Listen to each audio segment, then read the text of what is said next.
Hello and welcome to yet another webinar in the Axim Global Webinar Series. Today's webinar will be all about addressing the unique healthcare industry cybersecurity challenges in an effective manner. Before we head into the webinar, a couple of brief housekeeping messages. So first of all, as you notice, most of the you will be muted during the presentation. We have got the ability to ask questions. So in your webinar client, you should be seeing a question section. And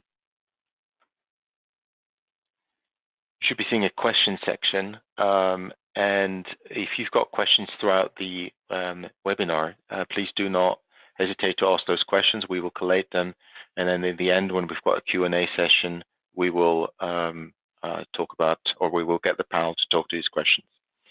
This webinar is being recorded, and we will make a recording of this webinar available after the webinar, a couple of days after, as well as on YouTube.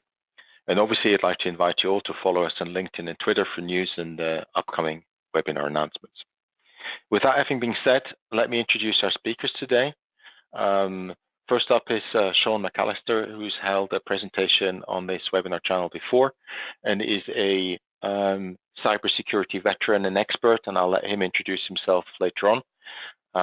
But I'm very glad to have Sean on the call today, and I'm pretty sure he will be adding a lot to the webinar. The second speaker for today is Bob Semke. He's the Director of Healthcare Solutions at Extreme Networks, and we'll be covering some of the more infrastructure-related elements of this webinar. Last but not least, we also have Josh Williams on this webinar today, and he will be on our panel. He's also been a previous presenter in this webinar series and has talked to the MITRE ATT&CK framework, but he will be on the panel at the end of the presentation as well, and will be taking questions. And then, of course, myself. I'll be doing the brief introduction, and I'll be handing over to the experts for the rest of the presentation.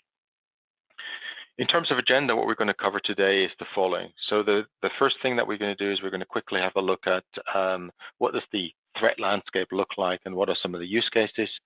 I'll then hand over to Bob to talk to us a little bit about how we can secure at an infrastructure level in an effective and in an innovative manner without frustrating the primary business processes. And then Sean will come on and talk a bit about a pragmatic approach to cybersecurity, given his vast experience, as well as an operational framework and some of the components.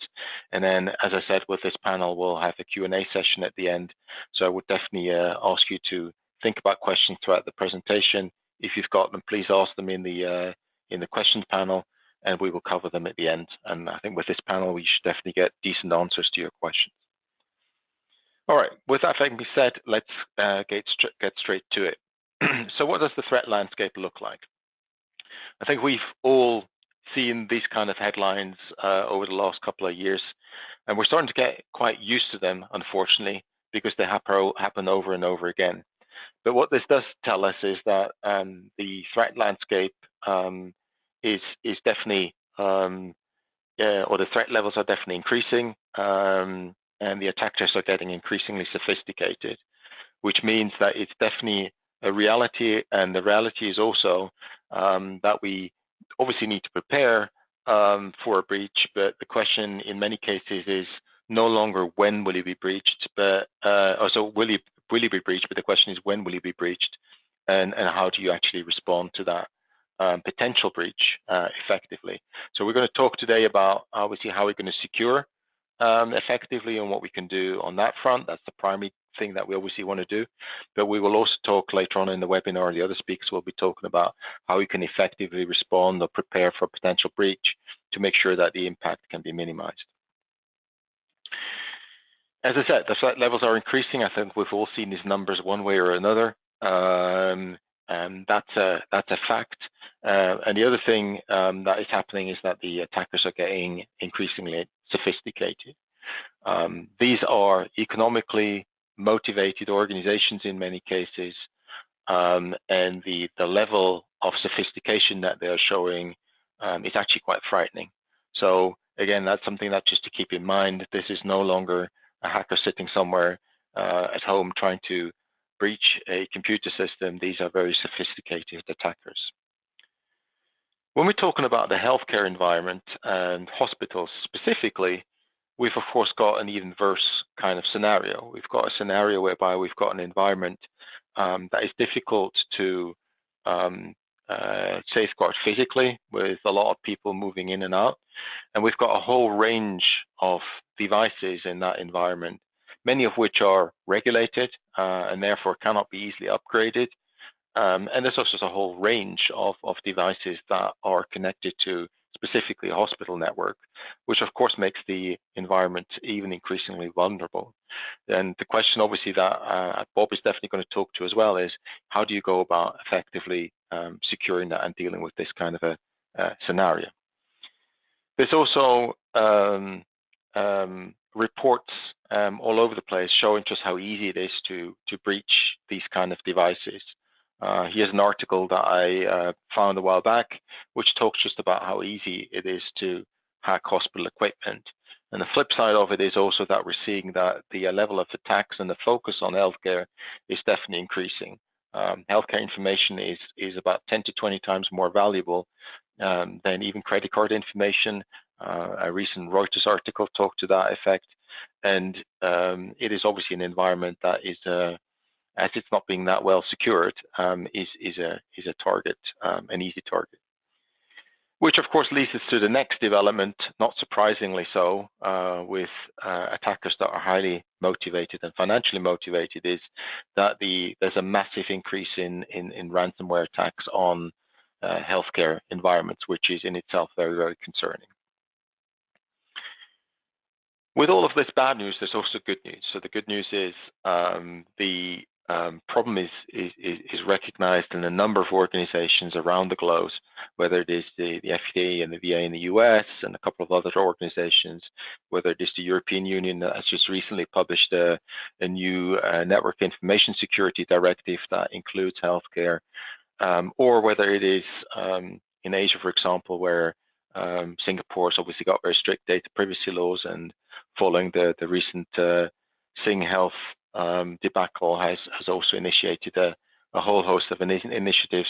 There's a global realization that we need to do more about it, and there's a range of organizations that have actually done quite a lot of work already.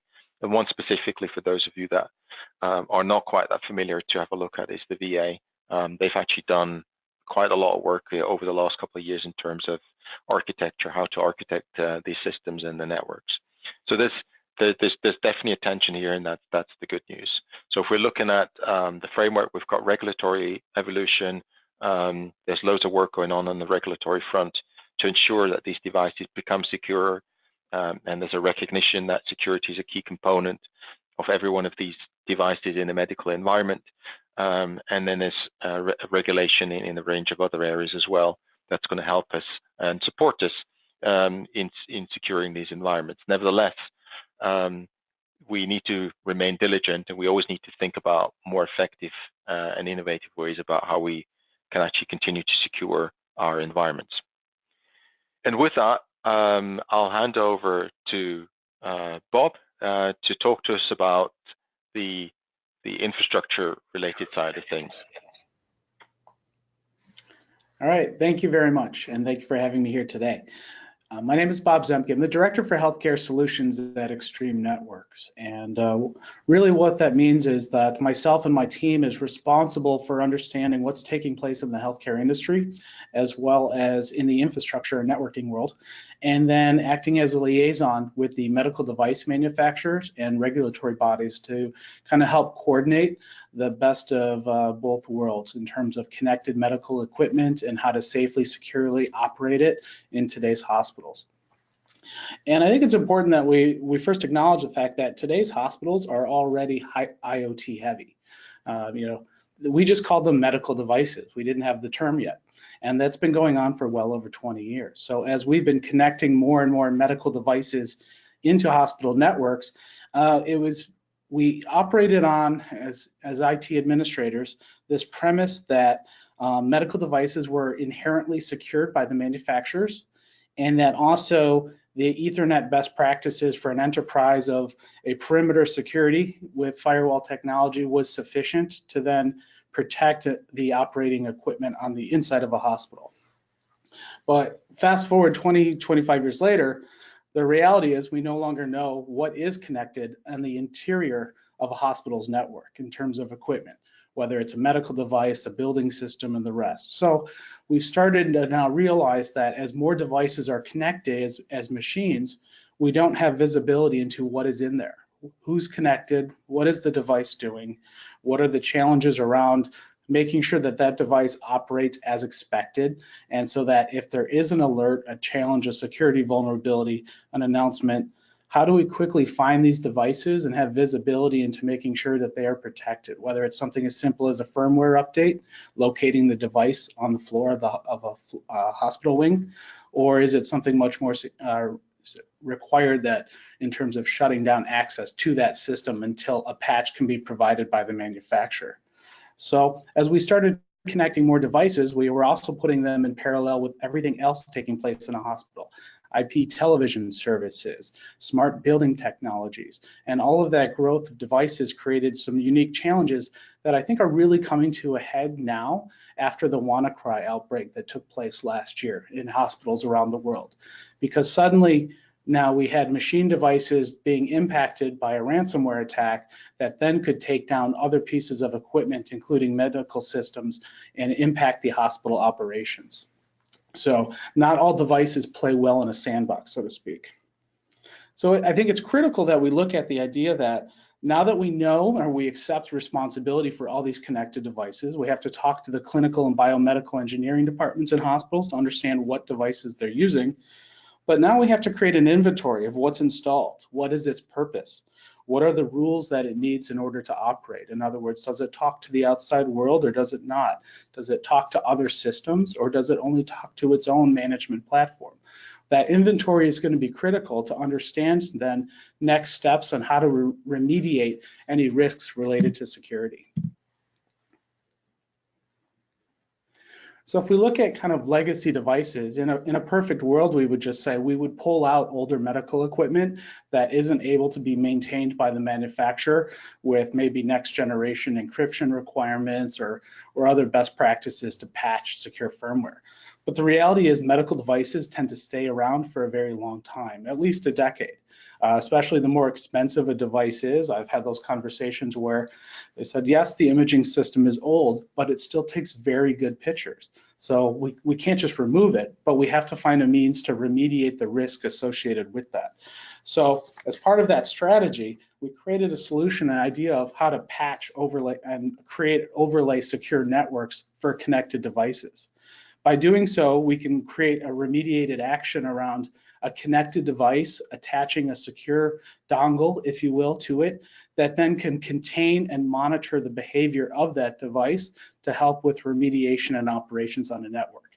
It also gives us that ability then to kind of provide the audits necessary for different regulatory or insurance agencies to show that we know where the device is, we know what its behavior is doing, and I have the records to demonstrate that that is all that that device is capable of now doing.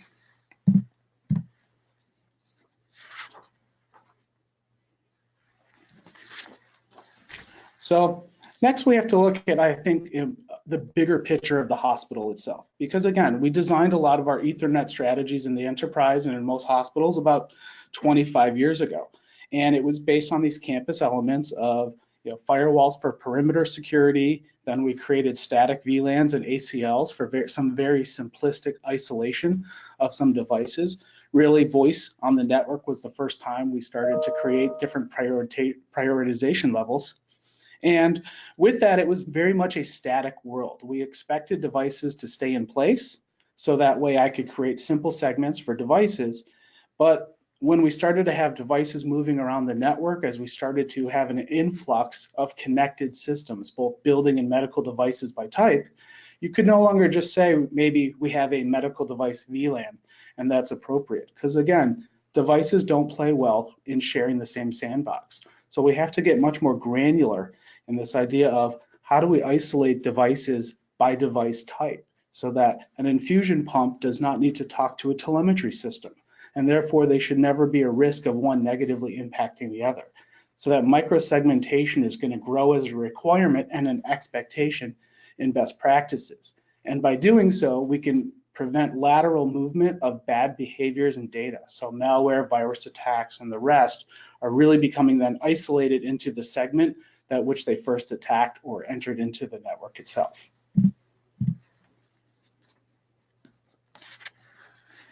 So network segmentation, some best practices, taking this forward.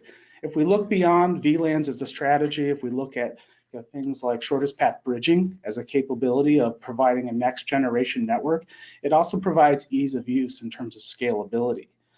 By being able to isolate and divide these by device purpose, I also have the additional benefit of providing access to, let's say, remote entities. So a contractor that needs to do maintenance updates on an individual system, maybe it's just the in-building security cameras from Smart Building Tech, or it could be the imaging systems from a particular manufacturer vendor. By providing this capability with SPB, I can segment off devices and then provide secure connectivity back from the device to what it needs to talk to, but also who needs to talk to the device itself.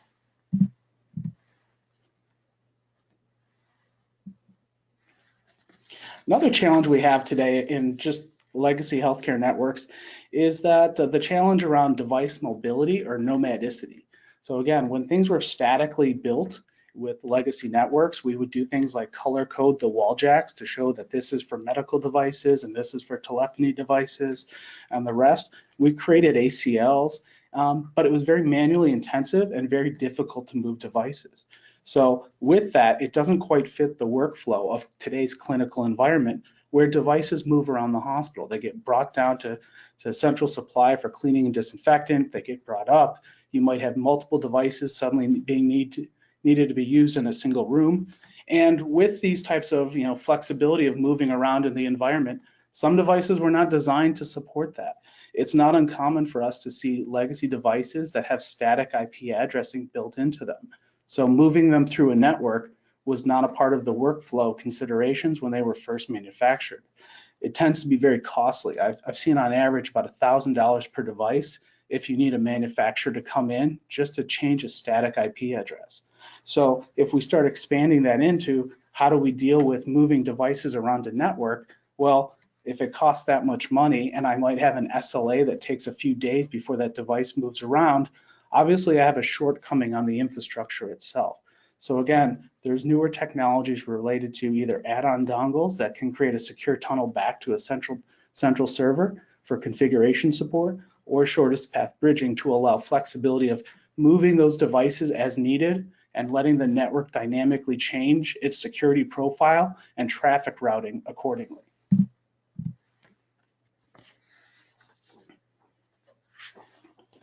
Another area that's important that we didn't think about in the past was just the ability of application visibility. What is the behavior and the traffic patterns of connected devices? We kind of just assume that they're going to behave themselves once we plug in, and that's often not the case. So as we start to add more devices on the network, we have to ask ourselves, what is its normal behavior? What is that baseline? Do I have visibility into understanding what that baseline is? Sometimes it's for something as simple as, when's the best time to schedule a change control? Does that infusion pump or PACS imaging system do a library update or a firmware update at 12 o'clock at night every week or once a month? Or is that device always chattering, let's say a telemetry device connected to a patient? The network has the ability to give us the evidence to base informed decisions around what's taking place. And then let's look at malicious activities. So if a device never tried to talk to, let's say, an overseas country before, why is it suddenly trying to do so now? If a device never tried to use FTP in the past, but now it is, how do we know that that's actually taking place so that we can react accordingly to it and contain the event and then remediate the action? It's critical that as we put devices on a network, we have that visibility into what their behavior is so we can react accordingly in case they are compromised.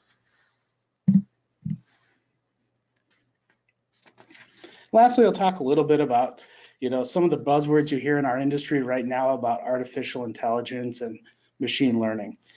I like to start with just, artificial intelligence isn't quite there. It is instead, I think, a tool to assist an individual or a team of individuals in their daily operations. So rather than these devices being all-knowing and therefore we can rely on them to just take the job for us, instead they assist. They allow us to do jobs faster. They allow us to detect errors and act and maybe create rule sets that react based on events that are being seen that are predetermined. So rather than saying artificial intelligence and machine learning is going to take all the risk away from us, I think it's more of we're going to use these as supporting tools to react faster in a more appropriate manners when events take place and happen.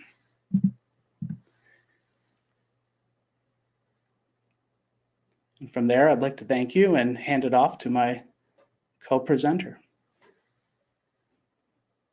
Hello, thanks, Bob. I appreciate the handoff, and I'd like to actually point out a few things to the audience that I'd like to build on that Bob pointed out on, especially the complexity of things and how it's a lot of the stuff, as he cited from the hospitals, are overwhelming and unknown, and it can get kind of confusing.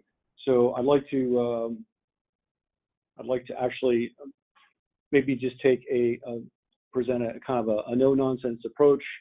The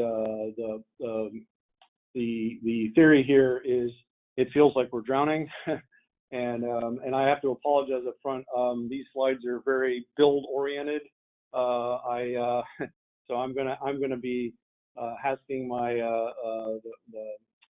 Andrew to kind of help build these slides for me. But a lot of the times we feel like we're drowning, or we're not aware of impending problems, or in potential. Actually, we have maybe both.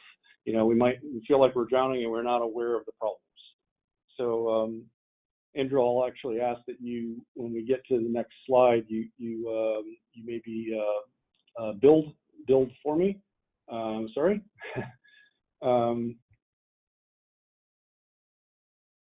So the other thing is it's a picture of confusion. So as Bob was pointing out, this can get rather complicated rather quickly, and the problem here is we don't want to get caught in this confusion. So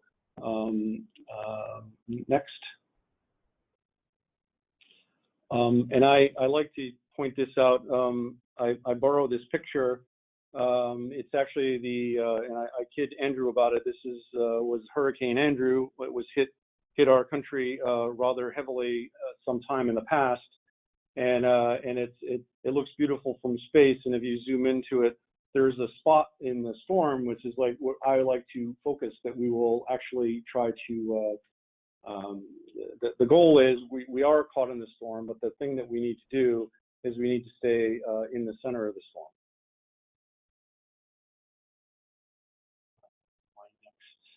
Sorry. Okay. And then the other thing, we're making some analogies here. As Bob pointed out, we have lots of things we can do. It can get rather expensive, and a lot of times a knee-jerk reaction is we have an analogy that we say, well, more must be better. So the problem is, as you can see from these pictures, we have sometimes that's not often the case. And I like to make another parallel that, in essence, is I draw back to a more like a meal plan. And next, please. So another way to visualize this is when we have a choice when we go out to eat. We can go to a buffet and we have many, many choices, and there's lots of solutions on the market. That it can get not only confusing, but it can get rather expensive. So we're faced with this choice, but I'd like to actually present a more simpler approach, and oftentimes it's a little bit more healthy.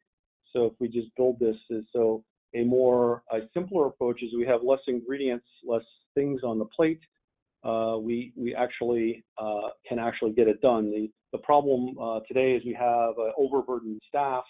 in our security department, and we keep giving them more and more tools. The problem with all those tools is we don't know how to, properly integrate them. And when we don't know how to integrate or use them, it's actually we have tools we're not even using. So an easier or simpler approach would be, let's put fewer ingredients on the plate, and then it'll be more healthy for you, better for you.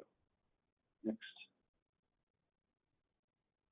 So, and we can build this out, the next 3 bullets. Basically, the simple approach that I've come up with, and it's really not that crazy to follow.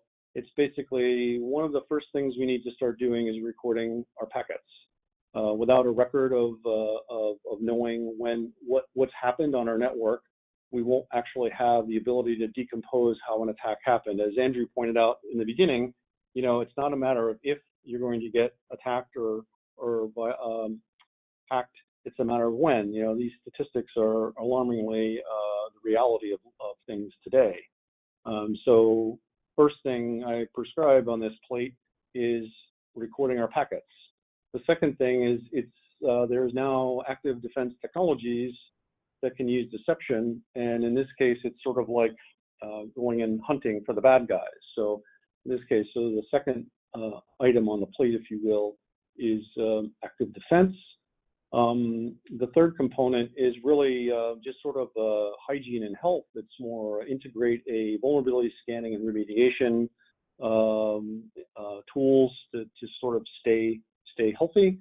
And then in effect, the plate, if you will, on all of this is sort of a guided self-assessment tool, which is sort of keeps this all together, and it gives a record of how, where you were and how you're progressing. It's always good to have that. So I'll dive a little bit deeper into each of those topics through the next series of slides. So from the recording of packets, we have the great thing about it is now there is next generation packet capture is capable of doing this without breaking the bank. There is an ability to get this out and not only record all the packets without any loss, but it's also have the ability not to sacrifice performance, which is incredibly important. You don't want to have a packet capture device that is missing or not recording your packets. You also don't want to have something that is you have to spend a fortune on. So as I think it was cited, if it wasn't, we can recapture. The statistics are that if your packet capture is only allowed to capture for a series of weeks because it's costing too much money and you don't have enough storage capabilities, the problem is statistically we find out that we need to recompose an attack that's happened hundreds of days ago. So the goal here is to take our packet capture solution and go from weeks or a month to months or years.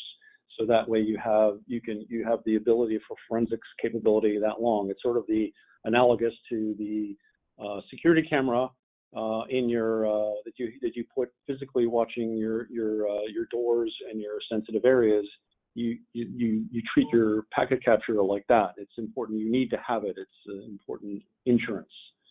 And the solution on the next generation packet capture is to basically scale from, can go from small bandwidth all the way up to large bandwidth. So your solution has to be able to scale like that and provide fast and powerful search engine. And one of the other features is you remember back to the resources. Your staff is swimming in or drowning in the fact that it has potentially too much to see. It's nice if the solution is adaptable or flexible with open APIs so that it can fit onto the pane of glass or integrate with the tools that you currently have. So in essence, the bottom line on this is you want to store more and for less less burden and cost. So go from weeks to months or years. Next. Now on adaptive defense or active defense, this is the most interesting new technology that exists now. It's kind of is interesting because it's taking kind of honeypots to the next level. Active defense technology now basically deploys adaptive deception on the network, and in essence, what that means is you're going hunting. You're creating an environment where you're deploying decoys on your network, things that are very, very realistic looking, but in truth, they physically don't exist. So to Bob's example on the legacy equipment, and he had to have the device to put in line to secure it. You know, many times you want to make sure all of these devices are secure, but if an attacker enters into the environment, it's important to also give them an opportunity to lure them into potentially like a trap, something that doesn't exist. So one of these scanning devices or medical hospital devices that isn't there, but in this case, because you've created it and it looks real, for all intents and purposes, to an attacker, there's no difference between the real device and the decoy. You're switching the tables now. You're making it so that the attacker has to be now 100% correct. And as we've all been in the security business, we've all had the luxury or the problem of having that be, we had to be 100% correct. So I like this because we are leveling the playing field, so to speak, and we now are switching the tables. We're giving the attacker the opportunity that now they have to, make sure they're 100% correct. So when they go to a decoy, basically all of that traffic is recorded. So the techniques and tactics and procedures they're using are gained. You can create sinkholes to monitor their command and control communications. So in essence, you pull away the artifacts of the attack to understand how they are wishing, how they want to do that. So you can actually help your colleagues or your other locations understand how to defend against this. But the cool part about this is you are now turning the tables, so to speak. You're actually hunting the hunter now. So that becomes an interesting piece of the component. The third ingredient is, as mentioned before, is basically just basic hygiene and health. It's always important to continue to do vulnerability scanning and remediation. So it's good to know what you are, when your servers and your hosts and all the other things are vulnerabilities, you know how to go patch them effectively. It's always good to do this in an active and a passive way. Track your assets. I like some of the newer offerings that allow this to happen in a cloud, but they don't. You deploy your scanning systems inside your environment, but the aggregation of it and the reporting mechanism are easier to follow. Their interface is a lot cleaner. You don't necessarily need a master's degree in how to deploy your scanning solutions. Things that come with lots of flexible abilities for APIs and integrations.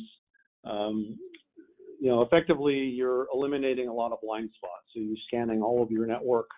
Again, this is akin to like exercising and staying healthy.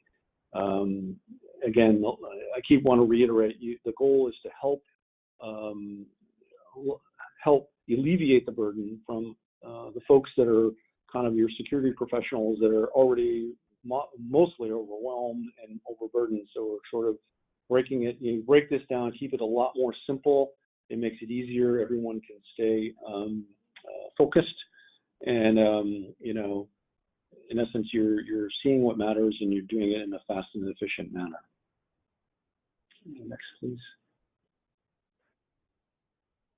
Effectively, the plate is the plan. So I think, as mentioned earlier, corporate governance is like the #1 challenge today, and understanding what the plan is and making sure we're following all of the specific risk frameworks is is very, very important. As an earlier series, Josh went over the whole MITRE attack framework. These things are becoming increasingly more important for an organization to understand, so that they understand where their gaps are and understand how they can build future things to this, to justify costs, understand where you have, sort of like, it's always good to have a plan. And the good news is there are tools now available that can help guided assessments in this area, that can actually integrate all the many different kinds of leading frameworks that are associated. Another important point is, as practitioners, we want to know how to get the job done, but it's very important for us to ensure that the board, whatever governance board we have, whether it's the C-suite, or if it's whatever in a government perspective, generals or bosses or senior level officials, it needs to be board proof. It needs to show them where you are, where you're going, and give them confidence in justifying not only the expenses, but justifying the actions. So while we're keeping things simple, we also want to make sure that we make them understandable, make them have the ability to share this up and down, so that you don't sacrifice the practitioner's level of knowledge to know, this is how you actually go about instrumenting patches and things, but also it shows a map higher, so that a little bit more for the C-suite. Again, hopefully the goal here is to go from a as is and show a maturity model where your goals and your targets are. So it's good to show that as it maps through. Obviously, track progress, keep everybody happy, and obviously using a trusted, proven, and events-based approach. Okay, so this is just basically like we had the 4 ingredients on the plate. If you will, if we put the picture or the plan together, it's basically this is what the plate looks like in that thing. We're building, we're putting our packets, we're recording our packets, we're hunting for the bad people, we're making sure our network is safe. We're creating that, we're leveling the playing field, we're staying healthy by doing our vulnerability tracking and management, and we're making sure we do it in a clear and concise manner within a plan. So I think this complements a lot to what Bob was describing. These are lots of, you walk into it can get confusing, and I think with the microsegmentation that is described is awesome. I think when we add this as a underlayer to that from the network infrastructure, these two combine themselves together to make as we've talked about before, it gives you enhanced ability to sleep better at night, especially if we're talking about the healthcare industry. One can imagine you don't want to have, when you go to the hospital or you go for medical treatment, the last thing you'd like is to know that there might be a problem. So I think when we combine these two approaches, I think you get to a stellar capability that you're solving the problem from the healthcare perspective, but you're also taking it in a calm manner. You are applying a simple approach, and you are effectively getting your job done. Next, please. I think it's, so this is just a cute way of saying, we just stay calm and try to keep things simple. And in closing, the goal here is we recognize the storm is around us. So the goal is we don't get caught in the storm. The goal is stay in the eye of the storm, so things you have the ability to get the job done. And I think we are moving on. Andrew, I think I pass back to you. Yes, thank you, Sean, and thank you, Bob, for your contributions. I mean, this was really interesting to see from an infrastructure perspective where the technology is going and what this offers us today versus some of the technologies that we used in the past.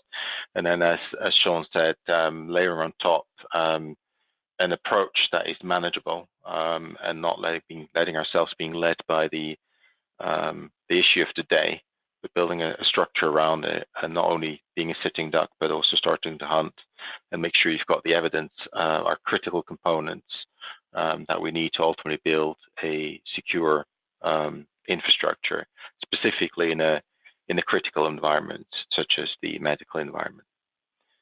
So, I mean, in summary, I think it's clear. It's fair to say there are real threats out there for any organization, and the healthcare organizations have got very specific challenges. On the other hand, the good news is there are approaches out there, there are technologies out there that we can use, and best practices. So Sean also referred to the MITRE ATT&CK framework as an example of best practices out there that we can use and that we can put to effect. The key thing, however, is to do that in a controlled manner, so that we can keep calm, as Sean puts it, and execute effectively. Also make sure we get ourselves the tools to prove what's going on if something happens, and create the evidence that we need to both improve what we're doing, but also identify potential attackers. With that, we're heading to the Q&A session. So I mentioned it earlier on. We've got, in addition to the speakers, we've also got Josh Williams on the call, who did a great presentation in the series on the MITRE ATT&CK framework a while back. And we've got a chat window that allows you to ask questions.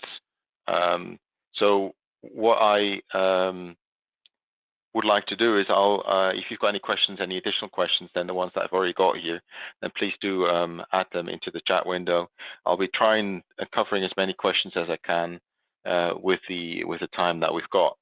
But I'll just get straight into it. So one of the first questions here is talking about hospital environments specifically, and operationally having with Ethernet ports in semi-public environments and locked up to virtual network, and these locked up virtual networks being security hazards, having to either provisioning them on demand, or that will be an operational nightmare. So Bob, I guess this is a question for you.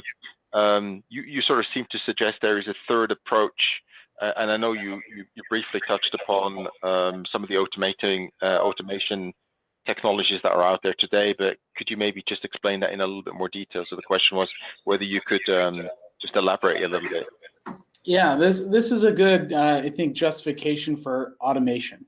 And what I've seen in hospitals in the past is sometimes they were so worried about, let's say, wireless LAN security. And then meanwhile, I was looking at these jacks in the hallways of a lobby saying, I could act like I'm waiting here for someone to come down, and meanwhile jack right in and start poking around a network, so to speak. So we have to take a look at, you need connectivity in public areas for different types of equipment. Sometimes there's business needs to have this, but since we're talking open and public environments, what do we do about that?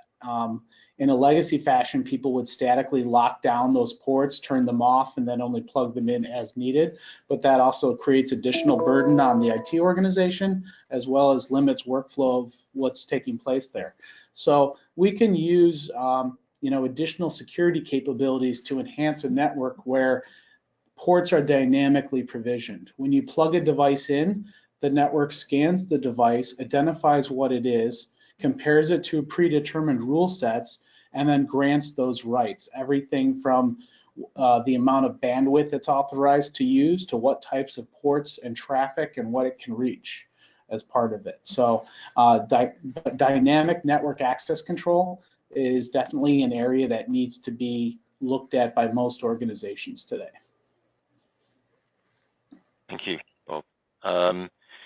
There was a second question here that related to packet capture that Sean, I guess you covered, and you sort of stated that packet capture is a must. One of the questions here is, do you have any data privacy concerns there, and how can it be supported? I guess technically that's the question here. So whether you could address that. And before I hand over to you, to either yourself or maybe to Josh, I'd like to make a quick comment here. So we've got another webinar coming up next month in the series that will talk very specifically about the data privacy and legal concerns related to dealing with breaches, but also capturing data. So anybody who's got a specific interest in this area, please stay tuned. There will be a specific webinar on that. But with this having been said, Sean, Josh, can I hand over to you to talk a little bit more about this particular question? Yeah, absolutely, Andrew. I actually think Josh might be better suited to that, but yeah, that's a growing concern about the data privacy. I think actually it points to some of the initiatives that have been happening over in the UK. GDPR, yeah, the EU. Yes, thank you, Sean, and thanks for the question, Andrew.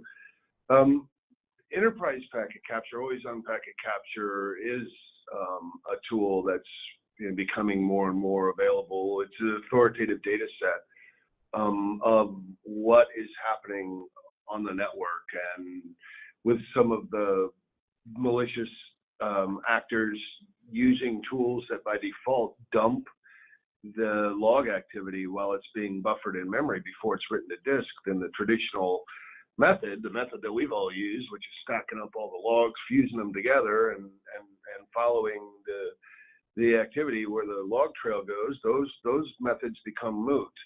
Now, the flip side of that coin, or the other edge of that blade, is that you have a copy of all the traffic that happened, including a traffic that contains personally identifiable information. And so you do have to look at encrypting the data, of course, in transit, but when it's being captured at rest with self-encrypting drives, or behind like a hardware security module, and we've found that cost, the benefit of being able to have that authoritative a data set for troubleshooting and for incident response, or just getting to the heart of an unscheduled outage, or to an application failure, or to a phishing attempt, that the benefit outweighs the cost.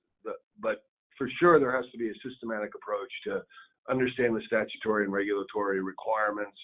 Probably in this context, we're talking about HIPAA and maybe some payment card industry data security standards, or FISMA. And once you understand, yeah, this has to be protected, then there's a solution to layer on encryption while the data is at rest. And there's also the option of identifying the PII or the privacy impacted information, and using a mechanism from the Berkeley packet filter syntax to filter that out. So capture it, get the metadata about the PII data, electronic health record, electronic medical record, and then immediately discard it before it's written. So there's a couple options to addressing the privacy concerns. Does that make sense, Andrew? Did that answer the question? Yes, thank you, Josh and Sean. That definitely makes sense. I also see questions in the chat here related to whether we will make the slides and the presentation available. So as I said in the beginning, yes, we're recording this webinar, and we will make the recording available in the coming days.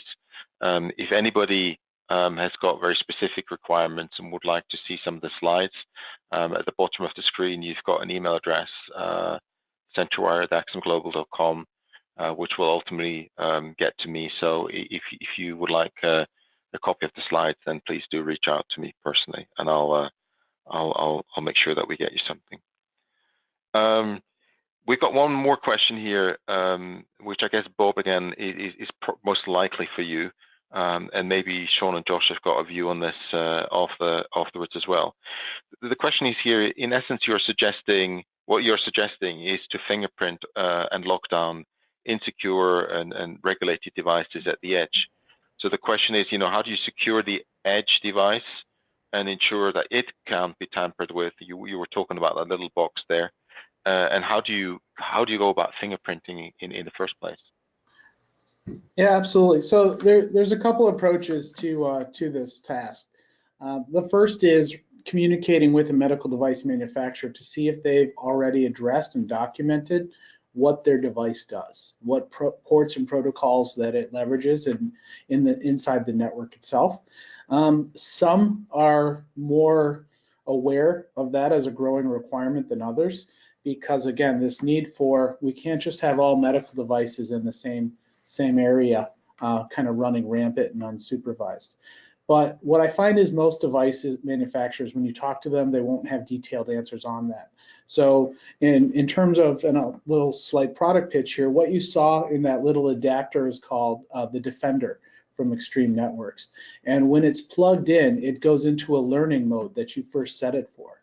And it records and it watches all the traffic behavior from the device as it's connected on a network. And you can set it for a static amount of time to learn what is considered its normal behavior. And then we can create a locked down profile, a white list and a black list around what it does. So now if someone was to try to connect and let's say unplug that device from an infusion pump and plug in and a laptop and start doing a network scan, well, the first thing is it won't let you. It will only let the ports that were initially authorized to happen. It's also going to do a validation check to make sure your device is the same device that first connected. There's a couple ways and mechanisms we do that. So by doing so, we reduce the capabilities of a device, even if someone tries to make it go rogue or if the device itself is compromised. Thank you. Sean or Josh, you got anything to add in terms of fingerprinting or? Well, this is Josh. I don't know about the fingerprinting, but I think the hypersegmentation and the orthogonal nature of the intermediate system to intermediate system, we're essentially talking 802.1aqAH, which is shortest path bridging. And so all the tools that malicious actors use, for the majority of them are rendered useless. I mean, there'd have to be a insider, exploit that Bob was talking about, jacking into the blue color jack, or sprinkling the parking lot with a USB drive. And so I say that when a stealth aircraft is flying over you, you can see the aircraft, right? So this approach essentially renders all the radar detection, the automated tools, and the port scanning, renders them useless. And so the theme that I saw from this webinar is that we're reducing the complexity and the noise. And so any measure like that that uses, it looked like a dongle, if you will, that gets plugged in so that 802.1aq traffic, so that the device can be provisioned. You're still in stealth mode with that, and you've greatly reduced what they call the attack surface. So I advocated, as Sean indicated, with these approaches together, the return on investment is incredible, but more importantly is the cost-effective risk reduction by doing all of that. Does that make sense? Yep, thank you. I've got a question, another question here most likely for Sean. The question is, for an average-sized hospital building, the operational capabilities for the no-nonsense approach that you suggest still seems quite a stretch in terms of the skills that are required. So can you comment on how manageable you think this is for a hospital IT organization, and if you had to go and build the skills, how in your opinion would you go about doing that? That's a great question, Andrew. Thank you. Yes, it's not without saying that there's going to be a little bit of a lift, if you will, to manage even a simple approach. I think previously we described there's obviously organizations that can help, come in and help graduate you through this and guide you through this. I mean, that's sort of the angle of, like an Axim Global can come and help you organize this, orchestrate this a little bit, and get you, graduate you from going from where you are to where you're going to be. Actually, that would be the purpose of the guided assessment, if you will. It's if you hand it to the currently overburdened folks, they may not build out they may not know what you're asking them, and it may produce the wrong kind of guidance or plan. So the advent of bringing some experts in, at least for a little while up front, is to help make sure that it's guided correctly, and so no matter whether it's a staff that puts a well organized shop or a well organized hospital, or it's struggling to meet resources, I think that the applicability fits both. I think it's just a matter of how much or little you lean on folks such as yourselves to come in and help guide things through. I think that's the force multiplier on that, is you bring people in that can jumpstart it, and then the graduation is you bring them up and say these things integrate within the current systems you have, work the integration for them, and then it give them a glide path into putting it into their operational procedures. Thank you, Sean. So we're getting close to the sort of the end of the hour. So there's one more question that I'd like to ask you to respond to, and then any other questions that we have, we will respond to when we publish the presentation in writing, or the webinar recording. And Josh, I guess that's one for you. The question is here, in one of the previous sessions, you talked about the MITRE ATT&CK framework. How relevant is it in the healthcare context, and is it applicable? Yeah, I think it's relevant. The ATT&CK framework is an acrostic. ATT&CK is an acrostic that stands for adversarial tactics, techniques, and common. It's an open framework. It's fantastically detailed in terms. It's about 8 years of data analysis on every breach, from the air gap networks to the target breach, and it identifies. It focuses on, if you're familiar with what they call the kill chain or the attack life cycle, the last 3 milestones of that abstraction, and it identifies, after extensive analysis of every unauthorized access or breach or pwnage or hack known to humankind in the short amount of time that we've had in our networking. It identifies 11 tactics that all malicious actors use, whether they're inept insiders or malicious insiders or nation state actors, all the way down to the script kiddie, buying his first or her first malware as a service on the Zunker. And all of these tools, all of these breaches comprise 11 tactics, right? So 11 buckets of things that they would do. They need to go in and recon your network, and they need to get a beachhead, and then they need to do some lateral movement, and then they need to go identify the high value data on your network, and then they need to bring that together and exfiltrate it, and all the while they've got to be talking to the command and control. And so those 11 tactics have 223 techniques used to conduct those tactics. They're spread about 263 to 270 times across those 11 tactics.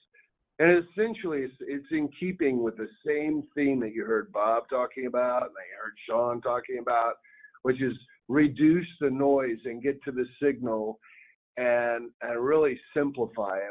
And in healthcare or any industry, if you have a list of the techniques that malicious actors use to gain unauthorized access, then that's what you should be looking for.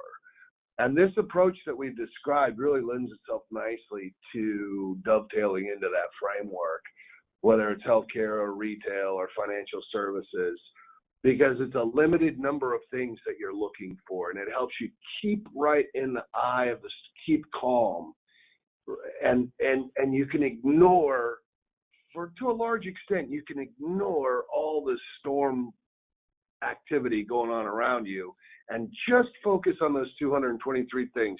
Does that make sense? Does that answer the question? Thank you, Josh. I think it does, and it provides a lot more context. So thank you very much for that. And with that, we've gotten to the top of the hour, which was the time that we'd had allotted for this webinar. So I would like to thank you all for attending the webinar. I would specifically also like to extend my thanks to my wonderful presenters today, so to Bob, to Sean, and to Josh, and also for taking the time to being on the panel and asking the questions. I've definitely learned a lot, and I hope that all of you have learned a lot as well.